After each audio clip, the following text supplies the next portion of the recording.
ಸದನದ ಒಳಗಡೆಗೆ ಈಗ ಮತ್ತೊಂದು ಗಲಾಟೆ ಆಗ್ತಾ ಇದೆ. ಸಂತಾಪ ಸೂಚನೆಯ ಸಂದರ್ಭದಲ್ಲಿ ರಾಜ್ಯಪಾಲರ ನಡವಳಿಕೆ ವಿಚಾರವನ್ನ ಕಾನೂನು ಸಚಿವರೇ ವ್ಯಕ್ತಪಡಿಸಿದ್ದಕ್ಕೆ ಆಕ್ಷೇಪವನ್ನು ವ್ಯಕ್ತಪಡಿಸಿ ಮಾತನಾಡ್ತಾ ಇದ್ರು. ಕಾನೂನು ಸಚಿವ ಎಚ್ ಕೆ ಪಾಟೀಲ್ ಅವರು ಪ್ರಸ್ತಾಪವನ್ನ ಮಾಡಿದ್ರು ರಾಜ್ಯಪಾಲರ ನಡೆಯನ್ನು. ಬಿಜೆಪಿಯವರು ಅದಕ್ಕೆ ಗಲಾಟೆಯನ್ನ ಎಬ್ಬಿಸಿದ್ರು.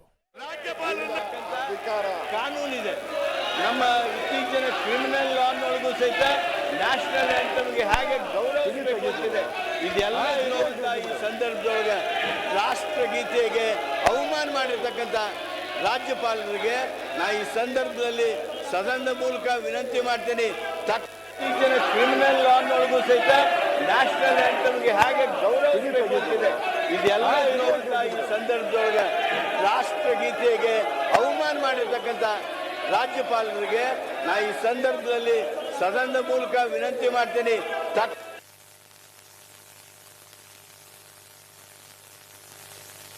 ಕ್ರಮ ಕೇಳಿ, ಇಲ್ಲದೆ ಇದ್ರೆ ಇದು ನೆಟ್ಟಿಗಾಗೋದಿಲ್ಲ. ಸಂವಿಧಾನವನ್ನು ಕಾಪಾಡಬೇಕಾದವರು ನೀವು ಈ ರೀತಿ ಮಾಡ್ತಕ್ಕಂಥದ್ದೇನಿದೆ ಸರಿಯಾದಲ್ಲ. ಈಗ ಅದನ್ನ ರಕ್ಷಣೆ ಅಥವಾ ಅದನ್ನು ಡಿಫೆಂಡ್ ಮಾಡ್ಕೊಳ್ತಕ್ಕಂಥ ನಿಮ್ಮ ಭಾವನೆ ಏನಿವೆ ರಾಷ್ಟ್ರಗೀತೆ ವಿರೋಧಿ ಭಾವನೆಗಳು ಅಂತೇಳಿ ಆಯ್ತು. ಮಾನ್ಯ ಮುಖ್ಯಮಂತ್ರಿಗಳೇ ಬಯಸ್ತೇನೆ,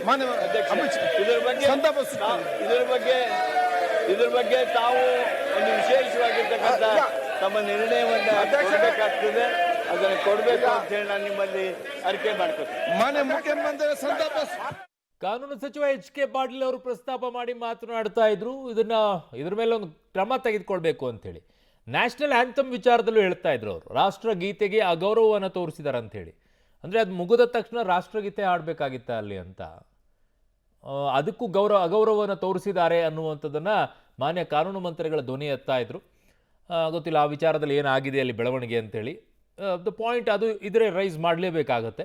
ಬಟ್ ಅದನ್ನು ಕೇಳಬೇಕಾಗಿರುವಂಥದ್ದು ಕೇಳುವಂಥ ರೀತಿಯಲ್ಲಿ ಕೇಳಬೇಕು. ಈ ರೀತಿ ತಳ್ಳಾಟ ನೋಡ್ಕೊಂಡು ಹೋಗುವಂಥದ್ದು ಇದೆಯಲ್ಲ, ಅದು ಮತ್ತೊಂದು ರೀತಿಯಾಗಿ ಸಂವಿಧಾನವನ್ನು ಗೌರವಿಸ್ತೀವಿ ಅಂತ ಹೇಳುವಂಥವ್ರು ಸಂವಿಧಾನವನ್ನು ವಿರೋಧಿಸೋ ರೀತಿಯೆಲ್ಲ ಆಗೋಗ್ಬಿಡುತ್ತೆ. ಅದು ಹೇಳೋ ವಿಚಾರದಲ್ಲಿ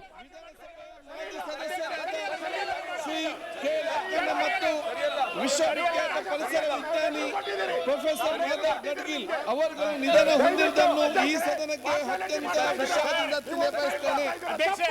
ಡಾಕ್ಟರ್ ಭೀಮಣ್ಣ ಖಂಡ್ರೆ, ಮಾಜಿ ಸಚಿವರಾದ ಭೀಮಣ್ಣ ಖಂಡ್ರೆ ಅವರು ಬೀದರ್ ಜಿಲ್ಲೆಯ ಬಾಲ್ಕಿಯಲ್ಲಿ ದಿನಾಂಕ 8/1/1923 ಜನಿಸಿದ್ದು BA LLB ಪದವೀಧರರಾಗಿದ್ದ ಶ್ರೀಯುತರು ಕೆಲ ಕಾಲ ವಕೀಲರಾಗಿ ಕಾರ್ಯನಿರ್ವಹಿಸಿದರು.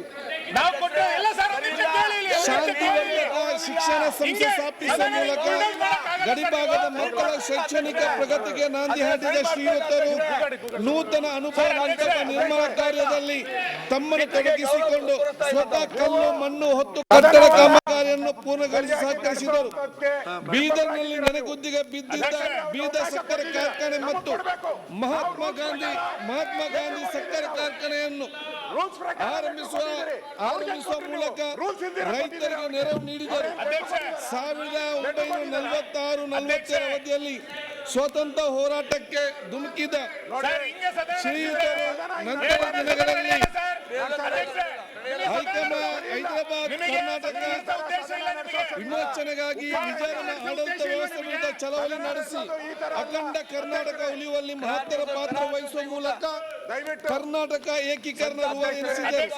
1953 ಬಾಲ್ಕಿ ಪುರಸಭೆಗೆ ಮೊದಲ ಚುನಾಯಿತ ಅಧ್ಯಕ್ಷರಾಗುವ ಮೂಲಕ ರಾಜ್ಯಕ್ಕೆ ಪ್ರವೇಶ 1953 ಬಾಲ್ಕಿ ಪುರಸಭೆಗೆ ಮೊದಲ ಚುನಾಯಿತ ಅಧ್ಯಕ್ಷರಾಗುವ ಮೂಲಕ ರಾಜ್ಯಕ್ಕೆ ಪ್ರವೇಶ ಶ್ರೀಯುತರು 1962ರಲ್ಲಿ ಬಾಲ್ಕಿ ವಿಧಾನಸಭಾ ಕ್ಷೇತ್ರದಿಂದ ಪ್ರಥಮ ಬಾರಿಗೆ 3ನೇ ವಿಧಾನಸಭೆ ಪ್ರವೇಶಿಸಿ ನಂತರ 4ನೇ ವಿಧಾನಸಭೆಗೆ 6ನೇ ವಿಧಾನಸಭೆ ಹಾಗೂ 7ನೇ ವಿಧಾನಸಭೆ ಅದೇ ಕ್ಷೇತ್ರದಿಂದ ಪುನರಾಯ್ಕೆಗೊಂಡ ಒಟ್ಟು 4 ಬಾರಿ ವಿಧಾನ ಸದಸ್ಯ ಸೇವೆ ಸಲ್ಲಿಸಿದರು.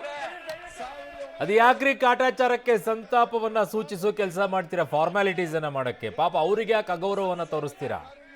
ಸತ್ತಿರೋರಿಗೆ ಗೌರವವನ್ನು ಕೊಡಬೇಕಾದಂಥ ಸಂತಾಪನ ಸೂಚಿಸಬೇಕಾಗಿರುವಂಥ ಜಾಗದಲ್ಲಿ ಶೇಮ್ ಅಂತ ಕೂಗ್ಕೊಂಡು